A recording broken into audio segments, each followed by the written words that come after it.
for the spacesuit bodies enabled them to experience life in ways they had never done before. The first Voyager spoke to the assembled expedition, who were now all suited up. "We shall stay here. It is truly heavenly in this world. We shall learn how to produce more of these bodies using our thought power. And we shall then invite other salograms to come and join us. It will become a great colony here." One of the first things the Voyagers did was give each other names, and they all enjoyed making their new robot bodies speak. The voices sounded beautiful, and lilting tones filled the air. The first Voyager was named Krishna, and the second was Lakshmi. They were the original leaders of the expedition, and they were invited by the group to retain their positions as leaders. The Voyagers embarked upon their new life with great joy and pleasure. They were a highly creative, loving and intelligent race of beings, and the world they created around them reflected their inner nature.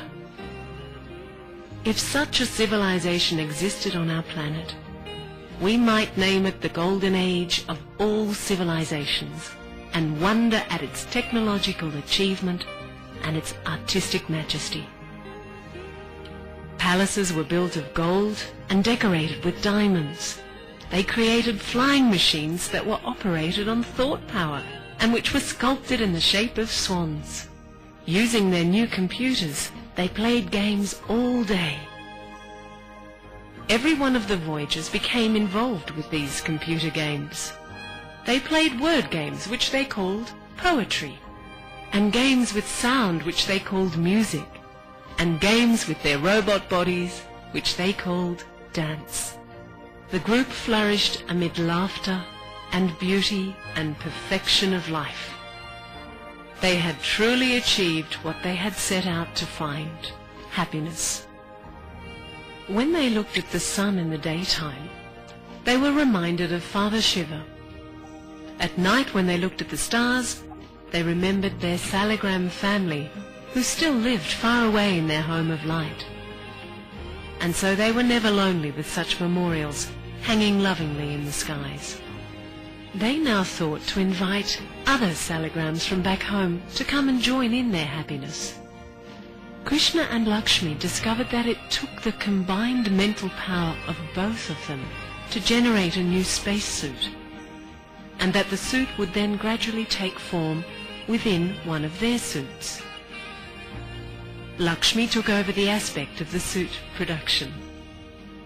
When the new suit was nearly ready to function outside Lakshmi's suit, they sent a thought wave of great energy back to their home dimension, and soon one of the Salagrams appeared and suited up. "This is truly a palace in which you live," the new Voyager said, looking around in wonder. Lakshmi laughed joyously. "It feels to you like a palace, I know, but you are inside my spacesuit. When you come out, you will see the palaces we have all built for ourselves here. There's no hurry. Stay a while here in my suit and keep me company." With sheer delight in finding beautiful names for everything in their new world, the Salagrams gave Krishna and Lakshmi the titles of Emperor and Empress. It was also decided that those Salagrams who had taken up the joy of suit production be given the title Female, and the ones who helped them to start the creation of a new suit be titled Male. The happy life of the Voyagers continued as they discovered the joys of the whole entrancing world of which they had become the masters. After 150 years, the original bodysuits wore out.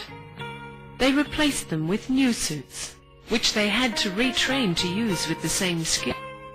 The Voyager inhabiting an old suit would sit down with it quite calmly and then quickly transport himself through the power of thought into a newly made replacement.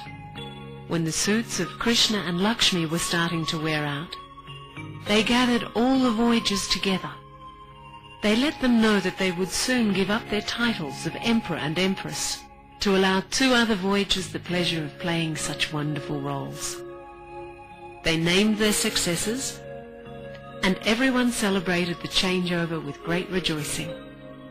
Shortly afterwards, Krishna and Lakshmi sat down quietly with their bodysuits, and then peacefully transported themselves, through their power of thought, to their new bodysuits that had been prepared for them in advance.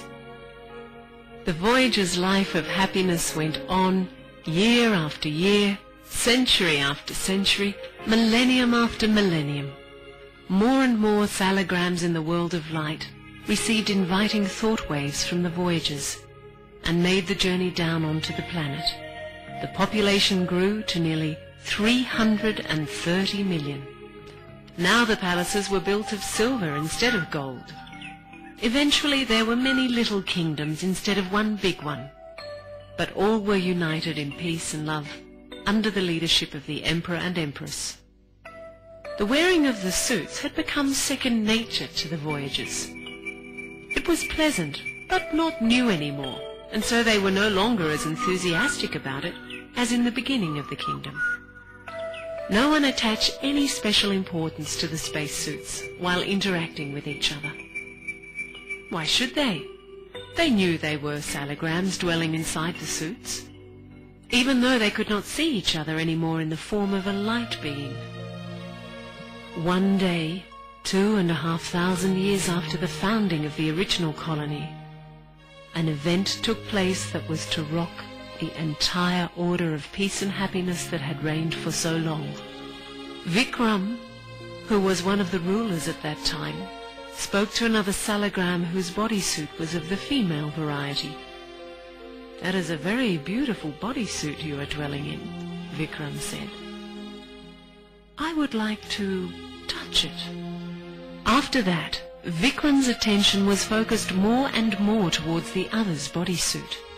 He simply adored its styling, its contours, its power of movement, its color and decoration. The salagram was becoming increasingly less happy with this, because Vikram was no longer paying him any attention. "Anyway, this bodysuit of mine is superior," said Vikram. That was the first expression of arrogance ever recorded in their whole kingdom. Secretly, Vikram did not like the idea of replacing his worn-out bodysuit with another, because he did not know what sort of new one he would get. So attachment entered for the first time.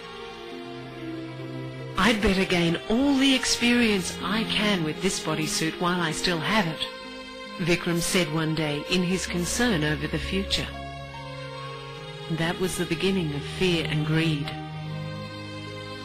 Vikram was, unfortunately, not the only one who was beginning to think these new and terrible thoughts. The salagrams seemed suddenly tired. They did not play with each other as much as they used to. They began to concern themselves more and more with their bodysuit robots. They even learned how to let the bodysuits run on automatic pilot while they took naps inside. And one day it happened. One bodysuit, while on automatic pilot, spoke to another bodysuit without the salagram inside having induced it to do so. The computer brain had taken over. The salagram was trapped helplessly inside. The computers began reordering society. One by one, they took over from the weakened masters, the salagrams, who had been away from home too long and now lacked the power of concentration needed to reassert their mastery over matter. The bodies had snatched power. The salagrams were too confused by the massive takeover to react. When they tried to reassert their authority, they began to act again with greed and anger and arrogance. As a result, there was conflict, and the kingdom splintered. The explosion of destructive mental power was so shattering that the continent was wrenched into pieces and broke into 6 or 7 lesser continents. The palaces fell in the orgy of natural disaster.